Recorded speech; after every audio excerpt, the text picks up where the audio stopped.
Okay. Kayla, your camera. Oh, good morning, everyone. Thank you for waking up bright and early. Maybe it's not so bright, but it could be considered early on a Sunday morning. Carol, Malka says that the link isn't working. Which link? I don't know. Okay, folks, can you hold on 1 second? I will try to resend it to her. Bruce is on now. Oh, okay. Israel Connection Committee. I would like to introduce you to a dear friend of mine, Rabbi Michael Cohen, our speaker today.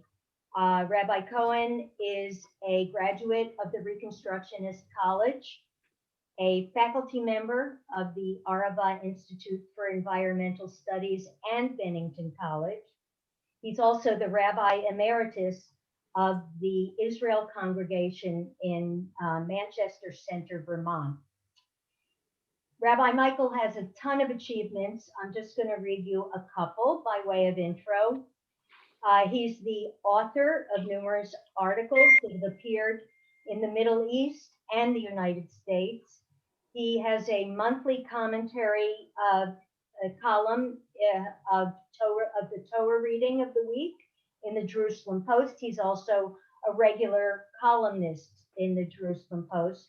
His column is called Letter from America. And Rabbi Michael is also an author. His book called Einstein's Rabbi, A Tale of Science and the Soul. And Rabbi Michael co-founded the Green Zionist Alliance, and he's a recipient of the Eliav Sartawi Award for Middle East journalism from the Search for Common Ground. I've known Rabbi Michael now for probably at least 20 years. I met him through my connections with the Rabbi Institute for Environmental Studies, which Barry and I have been involved in one way or another since 1996. A couple of years ago, Barry and I became aware of a project that the Rabbi Institute played a pivotal role in initiating. And the reason the committee decided to invite Rabbi Michael today is to tell you about this initiative, challenges, successes. It's really somewhat unique in the world today, and it's received a fair amount of recognition among those that deal with diplomatic issues in the Middle East, in particular between the Palestinians, the Jordanians, the Israelis. So with that, also housekeeping, if you have a question, please write it in the chat and I will kind of interview Rabbi Michael, ask him the questions at the end of his presentation. We're going to keep you on mute. If you have a question or something is happening, send me a chat and I will see if I can handle it for you, or Carol will. Carol is our goodbye, and thank you very much for that. Okay, Rabbi Michael. Great. Boker Tov. Good morning, everybody. Good to see everybody. I want to thank Karen and by extension Barry for inviting me, and Carol for being our Gabbai, a Zoom Gabbai. I never thought, that's a nice term, Zoom Gabbai. You can add it to your CV if you like. And just, Rabbi Fred and Sid have been long friends of mine for many, many years. And I usually stay with Rabbi Fred and his family back in the days when I would travel to Washington, D.C., and I look forward to that again in the future. I have a cousin Ruthie who's a member of the synagogue, so it's wonderful to be here. So the title of, speaking of Fred, there's Fred. The title of this talk is Environmental Diplomacy in the Middle East. Its time has come. So I want to do kind of a little background to that. Why do I say the time has come now? Hey, Rabbi Fred. As you all know, and I don't want to get political here, but the reality we live in, President Biden has clearly placed addressing the climate crisis front and center of his administration. The fact that he's named John Kerry the United States Special Presidential Envoy for the Climate, he's rejoined Paris, that dealing with the climate diplomatically is front and center of this administration. Backtracking a little bit, at the end of the 16th Congress, that is back in December, Congress passed the Nita Lowey Middle East Partnership for Peace Act. The Alliance for Middle East Peace, of which I'm sure many of you are familiar with. Avi Meyerstein's very much involved with this. We've been working with the Alliance for Middle East Peace for years to get this fund passed, modeled after the International Fund for Irish Peace, that under you have to prepare the grassroots if you want any kind of peace to have a chance. So this particular Partnership Peace Act, named after Nita Lowey, who just retired after many, many years, allocates $50 million a year each over the next 5 years, so $250 million for grassroots organizations like the Arava Institute and other organizations like ours. The goal is to have the rest of the world, including the Europeans and others, so it will be a $200 million fund every year that organizations like us, that we can apply to. And so, sidebar, we're doing a Zoom gala May 23rd that Mandy Patinkin will be hosting, but we'll be honoring Nita Lowey because of her work, and Dennis Ross will actually be presenting there as well. So what do these two have to do together? You have the Biden administration putting the climate change front and center, and then you have this act that is just this Peace Act with more money being allocated for this work. And this all has to do with, in many, many ways, with the work of what we call Track 2, NGOs, people-to-people work. When we think of Track 1 diplomacy, it's government-to-government negotiators, presidents, foreign ministers, their official negotiators. Below that is Track 2, where you have non-government organizations, people-to-people organizations, grassroots. We are Track 2. And we've launched this initiative that I'll go into a little bit more detail called the Track 2 Environmental Forum, where we want to basically, it was kind of chutzpahdik of ours. We thought, well, we've been doing this for 25 years with results on the Track 2 level. Maybe we can teach the Track 1 folks something. I'll leave it at that for now. Behind all that is the Arava Institute. We just didn't come up with this because we felt like coming up with it. We have a track record. So I want to take a few minutes and just explain the Arava Institute to you. But to do that, I'm going to do a short video and do an explanation. So let me just do a little screen sharing here. That classic Zoom move that we all know these days. Okay, that's there, that's there, that's there, that's there.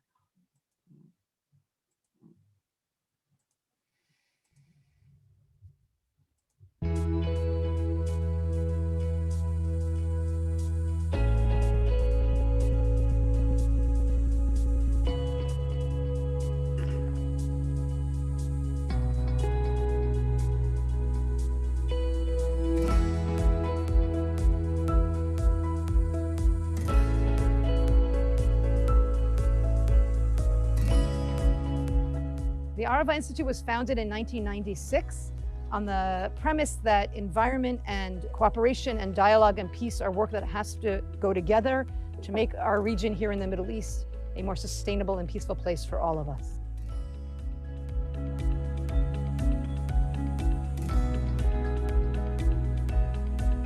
Our hard work in cross-border environmental diplomacy has brought some successful results. One really notable example of the past year is the sending of 2 atmospheric water-producing devices into Gaza to make drinking water out of the air in hospitals in Gaza. That's a partnership with WaterGen, funded by the EU, that we're very, very proud of. We believe that cross-border cooperation is the only way to bring sustainability and stability to our region. So in both Gaza and in the West Bank, we are working on the ground, bottom-up, high-impact solutions in the areas of wastewater treatment, renewable energy, food security, training and capacity building, Israelis and Palestinians partnering together. Climate change is an imminent threat to our region. We're a hotspot for climate change. Environmental work right now is crucial for a sustainable future in Israel, in Palestine, and Jordan, and we're committed to that work. The environment can't wait for peace between Israelis and Palestinians. And by working together on environmental issues that challenge everybody in the region, we're actually building the foundation for peaceful relations and the potential for peace between ourselves and our neighbors in the future.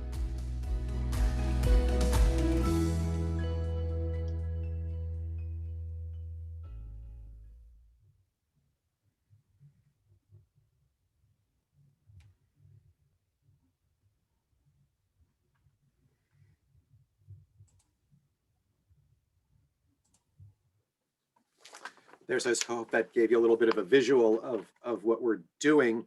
So just so you know, the Institute, as was mentioned, was founded in 1996. I was very fortunate to be on the founding faculty, and it turned out to be the place of so many of my passions. The Institute is about peace, it's about the environment, it's about cross-cultural learning, it's about the best of Zionism, it's living in the desert, living on a kibbutz. So I've been bouncing back and forth for stays anywhere from 6 months to 2.5 years, working at the Arab Institute, opened the first Friends of office in my office back there. Now we have a big office in Boston, and also teaching at Bennington College.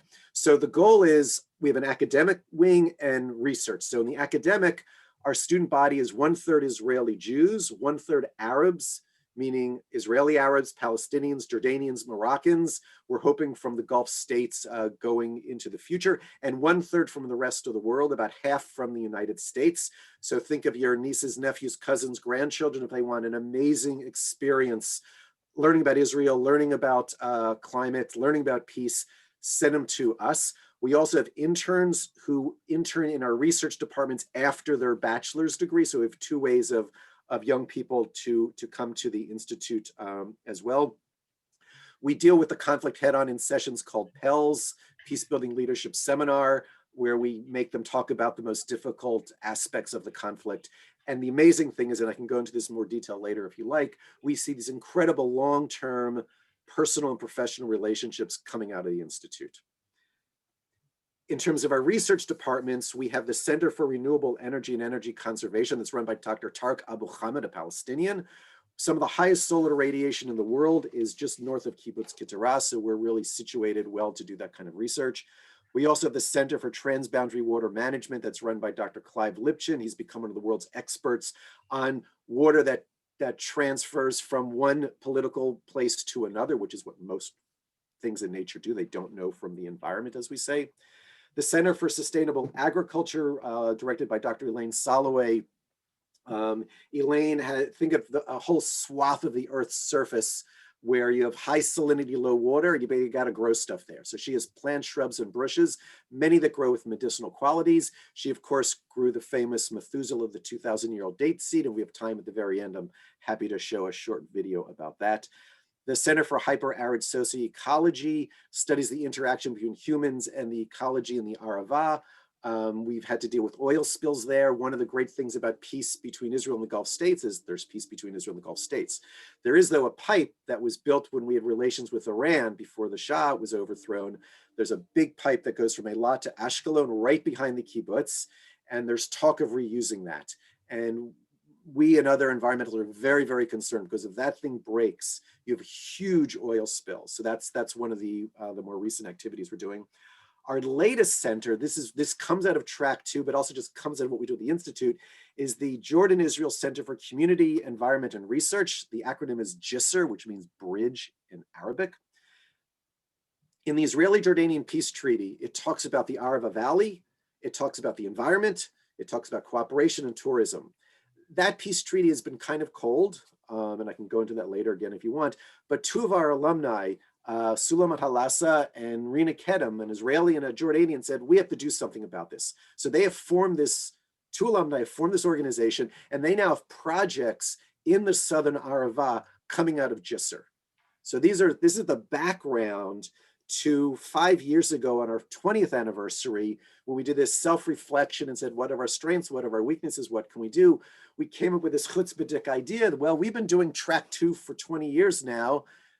you know, there's no peace yet. The track one folks haven't succeeded. Maybe we have something to offer them. And to show that we're not completely out of our minds, I'm going to share with you another document right now.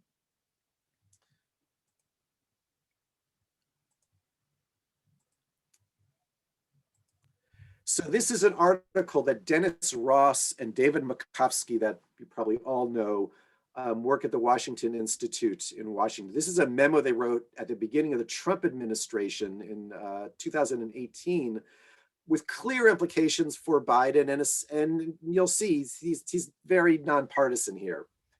And one of the things that he said, he had like 9 points in this article on foreign policy, you know, very important magazine dealing with foreign relations, for lack of grassroots peace building.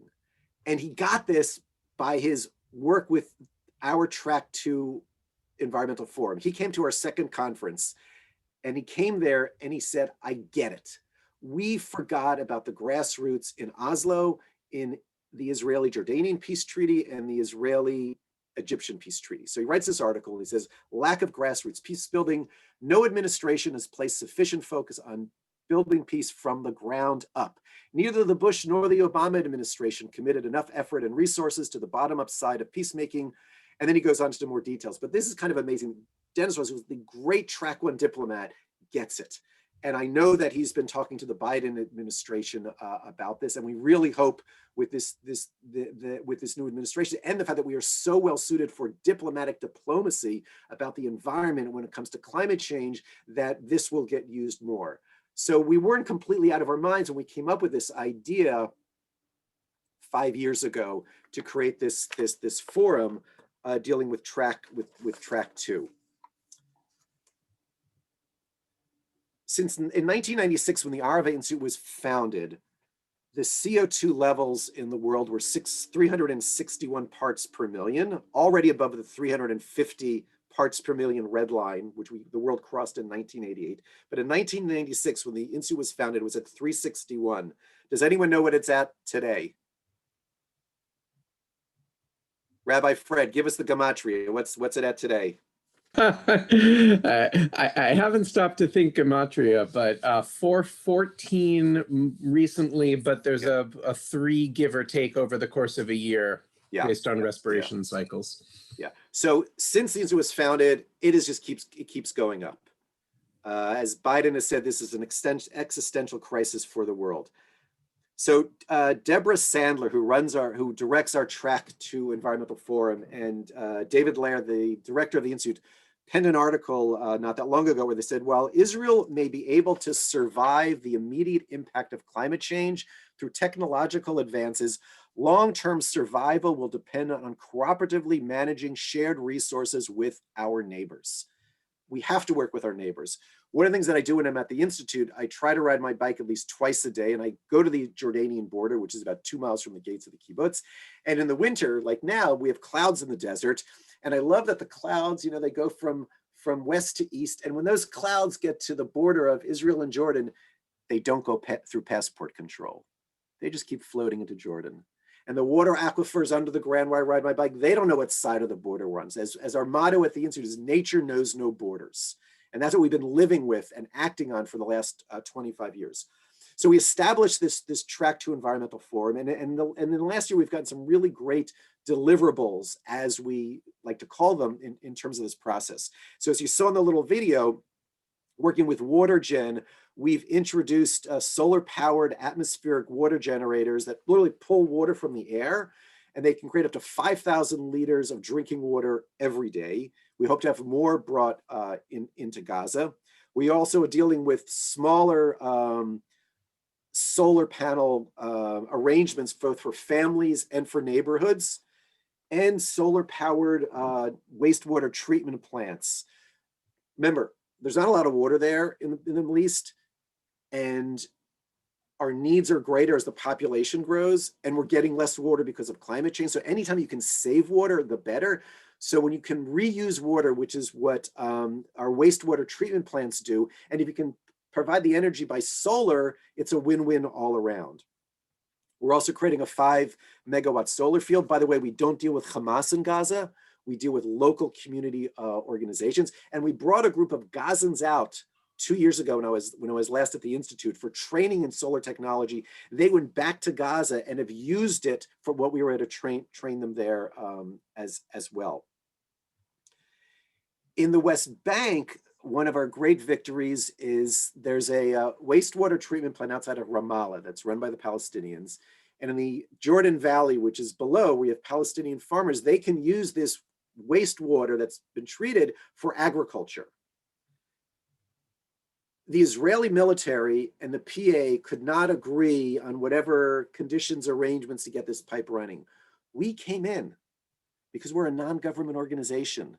And because we have connections with the Israeli army, because we're dealing with them all the time to get permits. And we're dealing with the Palestinians in the Jordan Valley with other projects. So we had trust, we had know-how, we had knowledge, and we were to get the approval for this pipe to start running. And that's a classic track two, how track two works as well. Another really exciting dynamic of our track two initiative is our Young Professionals Forum, where we have a group of 20 and 30-year-olds who are working on cross-cultural arrangements in that part of the world. They were working in the Gulf before anybody was. And why it's so important, because if you pay attention to this conflict, and we know poll after poll after poll shows that the vast majority of young Israelis and Palestinians have no buy-in to the peace process. The older generations have vague memories of, if you want to say when the occupation first started, it was somewhat benign. Others have longer memories of other areas of cooperation. The young generation only knows from one intifada and a second intifada and bombings and violence. They've got nothing to grasp onto to say this is even a possibility. However, there is a committed group of young Israelis and Palestinians and Jordanians who say otherwise. And there are a lot more than we think. They don't get enough coverage. And this is one of the areas where they've come together as a force and are doing very, very important work. One of the members of this group, Liel Magam, actually is on there's something called the Democracy Party in Israel right now. It's a grassroots organization. It came out of the demonstrations in Balfour Street. And on their top 5 positions, 2 are Arabs. One is a Bedouin woman. Number 5 is the sister of Liel, who is part of this Young Professionals Forum. And 13 on the list is another Arava alum. And so we can see where our alumni get in positions of influence once they leave the Institute. We had our first conference for Track 2 in 2016. I was there for that for one of my visits. Our second in 2017, again, when Dennis Ross came. 2018, we had another one, and then we had one this last year, but it was virtual, and it was amazing, the Zoom world that we live in. It was very, very successful. We've had 4 ongoing working groups since 2016, more or less meeting monthly or every other month or so. One is climate change adaptation. That is, climate change is here. We have to adapt to it. And so we're working on different ways that we can adapt to it, working with Israelis, Palestinians, and Jordanians. We have another subgroup, off-grid food, water, energy solutions, where we're dealing with how do you deal with water issues, improve water conditions, but off-grid, usually empowered by solar. So you're not adding to greenhouse gas emissions by using electricity. Transboundary renewable energy. One of the challenges, for example, in the West Bank is there's this what's called charcoal projects, or where they make charcoal out of wood. It causes a tremendous amount of pollution. And we've introduced green kilns that are much more friendly for the environment, is also part of another one of our projects that we're doing in the West Bank. And then wastewater treatment and reuse, which I've talked about before, which we're doing in Gaza, in the West Bank as well. I talked about, again, the WaterGen project in Gaza, and the agreement that we got with this other pipe between Ramallah and the Jordan Valley, and this amazing work that the Track 2 Young Professionals Forum is doing. So I thought I'd pause there and see if there's any questions, as I've thrown a lot at you. And then I have other things I can also show. So ask away. Michael, Yes. we have one question from Susan Kimmel. Years ago, I thought there was a lot of political tension due to the ability to seed clouds to make it rain on one side of the border versus the other. Is that still an issue? I have not heard, that's very, very interesting. I have not heard about that. There's absolutely no way, just because clouds move, that you could do that. I mean, if you were going to seed clouds in Israel, you'd be seeding clouds in Palestine and Jordan. You could maybe seed clouds in Jordan and it wouldn't go to Palestine and Israel just because of how the wind currents usually go. But I haven't heard any. I'd be curious about this. If you have an article about that, please send it my way. I'd be very, very interested. But it's pretty hard to, as we say, nature does not know from these borders. And so it's really hard to do something environmentally just on one side. Thank you. Yes. Ralph Nitkin asks, is it hard to keep Hamas and the PLO out of your efforts? Yeah, so we're working with a group called Damor, and these are actually officials that were involved with the PLO, not Hamas, and they've kind of, so they have connections with the Palestinian Authority, so they're able to be like a go-between. And with Hamas, we don't have any dealings with them at all. Like I said, we just work with the local communities. And, you know, at the end of the day, you know, Hamas, which really is a religious mafia, and if there are really going to be free elections in a couple of months in Palestine, Hamas will be defeated. That's based upon if they're going to be free elections. But they see that we're improving the lives of Gazans. They're happy to take credit for it just because, you know, it's under the regime, even though they have nothing to do with it. So far they've allowed us to operate under the radar, if you will, though they clearly know what we're doing. I will say when we've gotten Gazan students out the last 2 years to study with us. So 1996, my first year at the Institute, Rabbi Michael Cohen, went to Gaza to do student recruitment. Like, that just shows you where we are now and where we were then. Having said that, we had Gazans for the number of the early years. And then we finally got them back 2 years ago. But I will tell you, when these students leave Gaza, they go through a Hamas checkpoint, then they go through a Palestinian Authority checkpoint, then they have to go through the Israeli authorities. And I can tell you, until we could line up all three, we couldn't get anybody out. We'd sometimes get two of them or one of them. And that's just the reality that we live in there. I'll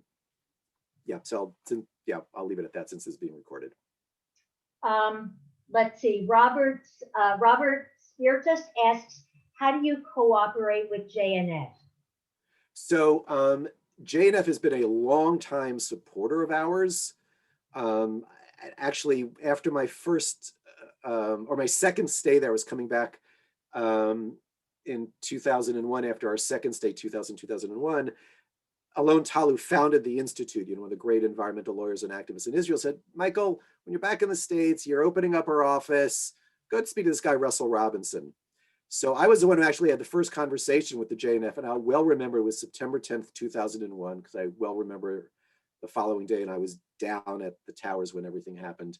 So we've been working with the JNF for 20 plus years now. They've been great supporters of ours in terms of a number of many projects, including our campus that we have now was built by the Denver Rocky Mountain area of the JNF.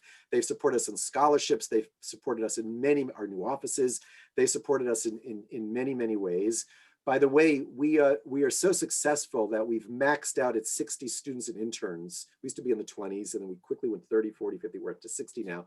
We got permission 2 years ago from the kibbutz to build a new campus where we're going to go from 60 to 90 to 120 to eventually 150 students. And it just shows the appeal of our work and our research that we have.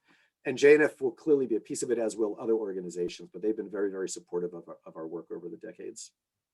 Barb Richmond asks, how has per capita water availability across the region changed in the last 25 years? That's a great question, and I'm not going to guess that answer. I do know that I knew that the gap is growing. Even if we've increased the per capita, the gap is still growing in terms of need and the amount of water available, just because of the population increase. What's interesting is, if you send me an email, I can do some research on that. What's interesting is Alon Tal, to talk about Alon Tal again, just wrote a book, which is quite fascinating, where he basically says one of the great environmental challenges of the Middle East is population growth. And as you know, in that part of the world, saying people should just, have less children takes on both political and religious overtones. And so he's really kind of walked into a hornet's nest, but he really said what needs to be said, that a lot of the driving force of the challenges that we face is not just the climate changing, but that we have too many people to provide what the environment provides for us. And so if you want to go more into that, you can read Alon's latest book. John Niles asks, what are the funding sources for the Environmental Coalition organization? Does he mean for ALMEP or for us? I think for the track 2. Oh, for track 2. So for track 2, we've gotten funding from the European Union. And then part of it is all from foundations. And then part of it is just from our general coffers. We do a bike ride every year from Jerusalem to Eilat that I highly recommend. We should be back in person in November. As I mentioned, we have the Mandy event coming up. Individuals donate to us. We've gotten a lot of funding from USAID over the years. I'm not sure if that's gone to track 2 necessarily, but from a number of different sources, both with track 2 and all of our funding, we try not to put all of our eggs in one basket. Chaya Laufer has her hand up. Chaya, can you? Thank you. I have a non-environmental question, if I may. Sure. Everybody in the movie had an American accent. I just did a Google search in Hebrew, and the Hebrew sites comes like on the 3rd page. All the sites that come out for the Rabbi Institutes are in English. You said that only 1/3 of the students are Israelis. Wouldn't you like to have a little bit more appeal for Israelis, not just American Olim, and perhaps communities in Israel that are not so exposed to environmental studies to have a more impact? I mean, we purposely keep the Institute. We want this 1/3, 1/3, 1/3 balance, because we don't want it just Israeli Jews and then have 2 Arabs. We don't want to have 50%. I didn't say Israeli Jews, I said Israeli, which is also Arabs and other. I understand the nuance, but remember, Israeli Arabs are included in the Arab third. So we do get Israeli Arabs and Israeli Jews, but we want to keep this 1/3 Israeli Jewish, 1/3 Arab, the large Arab, and then 1/3 around the world. So we that mix works. When it's imbalanced, we see what happens. Having said that, not everyone likes to live in the desert, as I'm hearing your accent. Not everyone likes to live in the Aravad Desert. It's hard to get people to move down there. Dr. Tarek Abu Hamid, who is Palestinian, who's also our academic director, and also runs our Center for Renewable Energy, he commutes from outside of Jerusalem. He drives down, he's on the campus 3 days a week, and then he drives up. Many of our professors live in the north and come down for a few days. It's very hard to get people to live in the Arava Valley. I can assure you, it's not for lack of trying. How many Bedouin students do you have? That's a great question. We do environmental touring of Israel as part of our studies. We kind of put on our green glasses, and in the fall, we go to the Bedouin communities in the Negev. We have really great connections with the Bedouins. A couple of our alumni does work with Bedouins. The challenge we've discovered with trying to get Bedouins to the Institute is their level of English. For better and for worse, English is the lingua franca of the world these days. And so all of our courses are done in English. And finding Bedouins who have that level of English is much harder. And it's not for lack of trying. And I will say, one of our challenges at the Institute, we have these classes in English. You've got people where English is their first language. For some, it's their second language. And for some, it's their third. And for those who it's third, there are even divisions of how well they do that. So that's one of the things that we juggle. We actually have an English tutor who's on staff there and worked with them. But that's the main reason why it's been difficult for us to get more Bedouins that we would love to, because we do a lot of research and work in Bedouin communities is getting more Bedouins to study with us. Shelley Sadowski asked, has the Israeli government opposed any initiatives of the Institute? No, the Israeli government has supported us. We've gotten funding from the Israeli Ministry of the Environment. The Israeli Foreign Ministry loves us. So we've gotten a lot of support from, and I'm going to say this also. So Yuri Stern, of blessed memory, he's a former Soviet refusenik, and I got to know him years ago when I worked for the American Zionist Youth Foundation out of college here in the States. He eventually made Aliyah, he got out, made Aliyah, and he formed Yisrael Beitenu, like probably one of the most right-wing political parties in Israel. Yuri Stern was probably our greatest supporter in the Knesset. Now, he and I clearly disagreed politically on where things could go.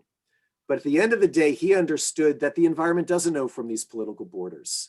And that if we're going to work with the environment, we have to work together. So ironically, Yuri Stern, when he was alive, was our greatest supporter in the Knesset. And just like we bring people together across country, we bring people together across the political spectrum. And I'll also say about the Nida Lowy Peace Act that was just passed, that was completely bipartisan. And that's the power, because people on both sides of political divides see the importance of the work that we're doing. Okay. Rabbi Fred gives a glowing endorsement to living in the Arava. Thanks for the shout out, Fred. And, you know, I'm wondering if, Michael, we're getting a little bit confused here between the Arava Institute and the Track 2 initiative.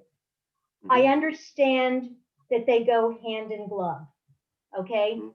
Mm-hmm. I have been told by a number of people at Adat Shalom that there have been presentations about the Arava Institute in the past. In fact, quite a few years ago, Barry and I arranged for Clyde Lipchin to give a lecture at Adat Shalom on the water situation in the Middle East. I'm wondering if we can kind of veer this back from the Institute, at least for a while, to talk more about the Track 2. If there's not much more to say about Track 2, we can spend the rest of the time on the Arava Institute. I'm sure people have tons of questions.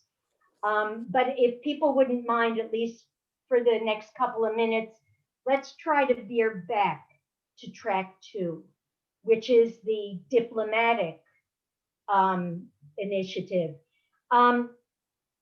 Were you at the conference in 2018 when there was a reprisal against Gaza?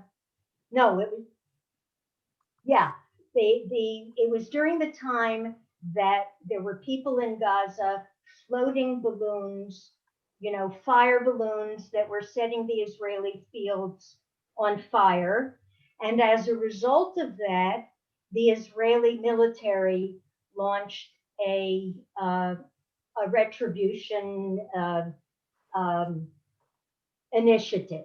Okay, Barry and I were actually at the kibbutz at that time. I don't remember if it was 2008 or 2018 or 19. It was 18. Okay, were you there at that time? Yeah. So do you remember what happened? The night before the conference, there was a not insignificant delegation from Jordan and, or no, I guess from the West Bank that had arrived at the kibbutz to participate in the conference. Am I right on this?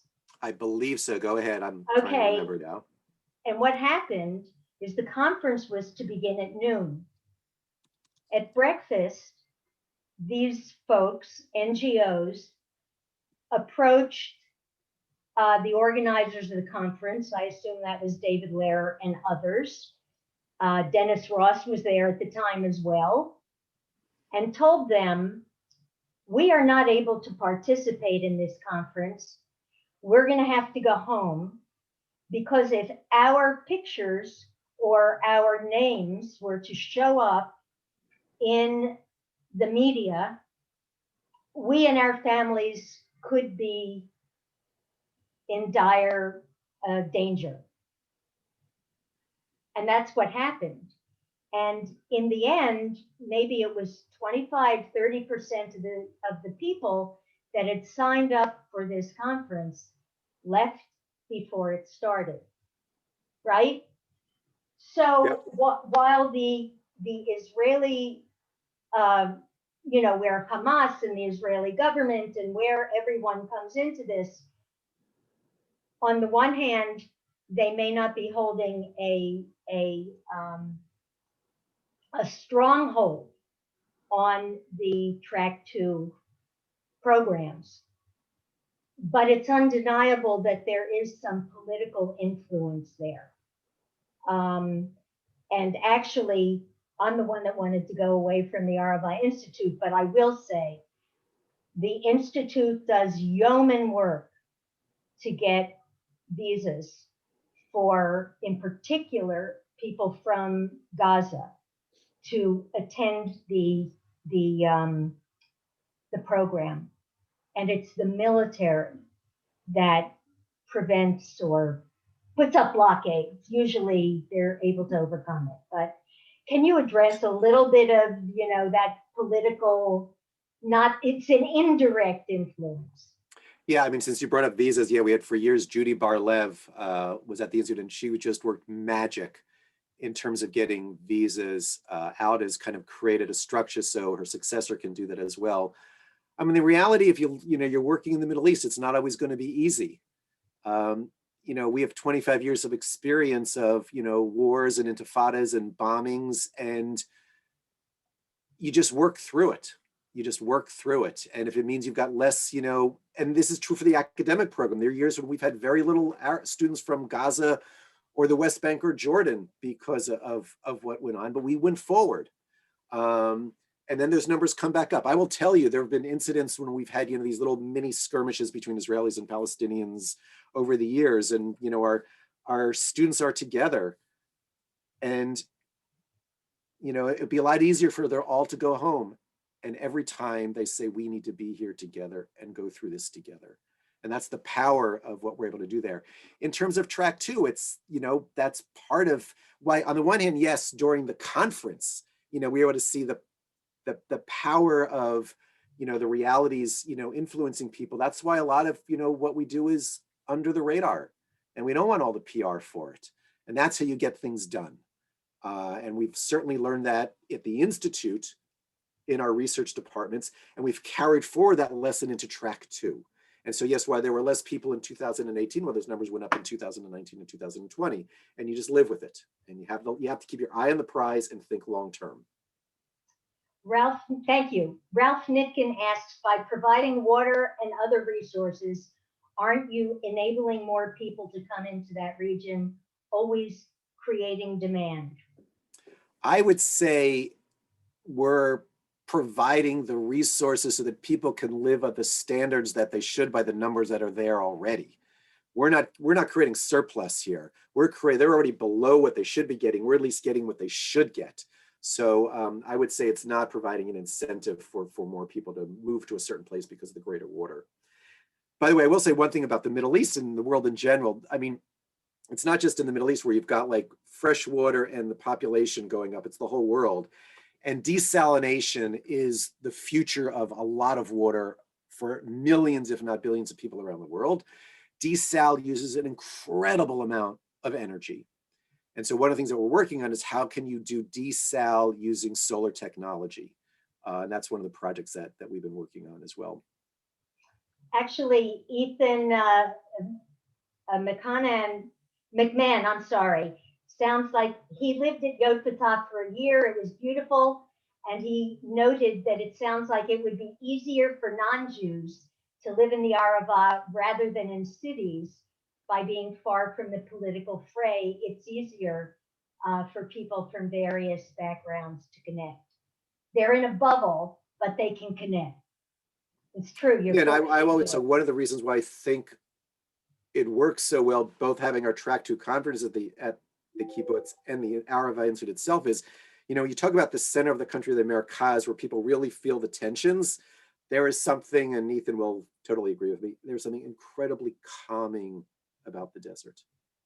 And I can tell you from these Pell sessions we have with our students, I can get pretty intense, you know, because they're together a long time. It means you can go out 2 weeks later to the desert and talk it through.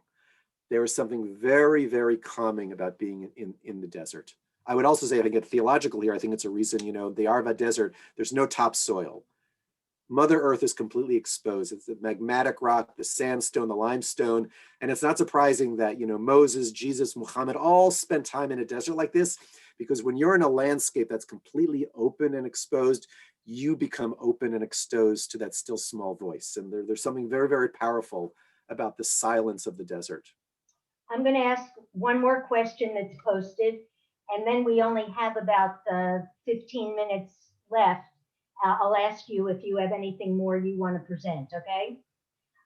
So the question is from Rabbi Fred, who basically says ecology is nonpartisan with right-wing support as well. While much of track 2 leans left, how did the Arava Institute, FOEME, and other Green Track 2 navigate being good partners to the larger coexistence field while maintaining multi-party support?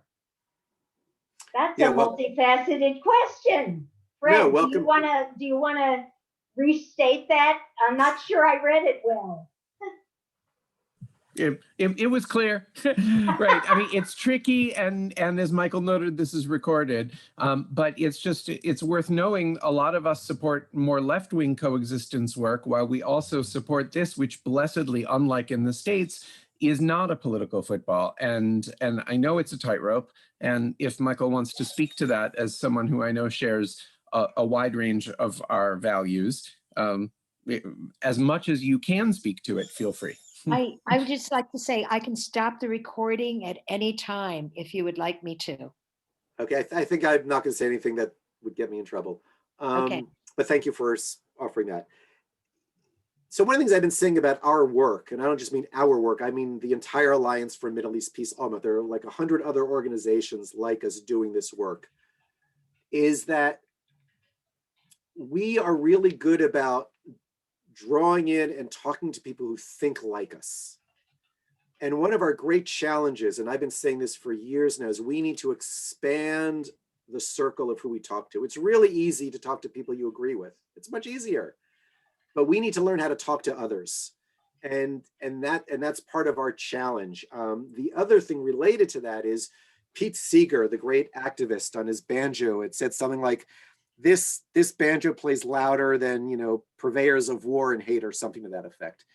And, you know, unfortunately for years, people who disagree with us have learned how to sing louder and shout louder and control the conversation. And we in these organizations learn how to need to take control of the conversation more. We need to raise our profile. And that's why I'm so excited about this Lowy Peace Act, because it provides so many more funds so that all of these organizations can kind of rise up, and we can be seen not as the exception, but as the rule. You know, as we all know in the media, if it bleeds, it leads. So we don't get as much coverage as we should. And we need to figure out ways to do that so that people who don't necessarily agree with us can say, wow, that's not these few little freaks out there. This is tachlis. There's real being done here. And that's part of our challenge, is to spread out who we talk to and who we draw in as well. Do you, Michael, want to get back to, do you have anything more in your formal presentation? No, I could show a video and one more about the Institute, or also about people always like Methuselah, the 2,000-year-old date seed. So I could show one of those as we're closing. Why don't we do first Methuselah? Okay, great. Unless there's any more questions, I don't want to cut people off. So far, there's none in the chat room. Okay, so let me swing over to Methuselah.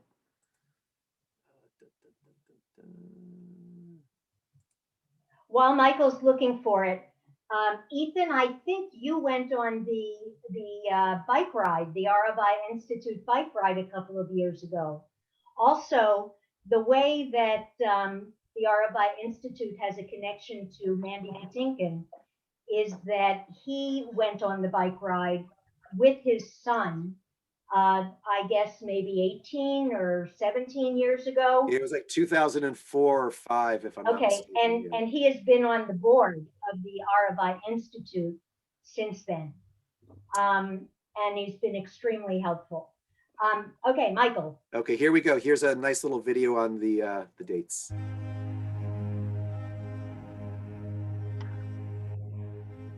Today is a historic day in which we celebrate the harvest of the first fruit of Hannah, an ancient date tree sprouted from an ancient date seed. This is the result of many years of scientific research at the Rabbi Institute by Dr. Elaine Soloway. Here we are with Hannah. She is the female tree that we pollinated from Methuselah's pollen, and she bore us 111 really nice dates with a caramel honey aftertaste. We had a bit of a ceremony in which we cut the dates ceremoniously.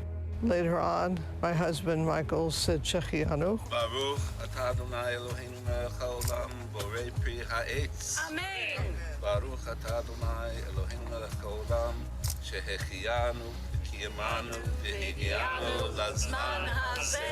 Amen. And we ceremoniously tasted them. It really is a symbol of the miracle that we try to perform here at the Rabbi Institute, bringing people from the Middle East together in order to plant a seed of peace, which we hope will someday sprout into a tree of peace and friendship.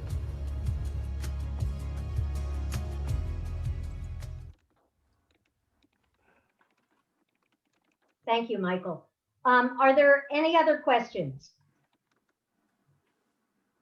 Yeah, well, just say this, you know, the date story, it's an amazing story, and it's also just a great metaphor as well. You know, that which you thought was completely dead and impossible to grow and live, that went against what everybody would say, we did. And that really speaks to volumes about what we do in the academic program, what we do in our research, and what we're now doing in Track 2 as well. I'd like to just end, if I could, with a personal note. I became involved, I was a founder of the Garin, the group that eventually settled Kibbutz Keturah. That was in 1970. And we didn't actually get to the kibbutz till 1973.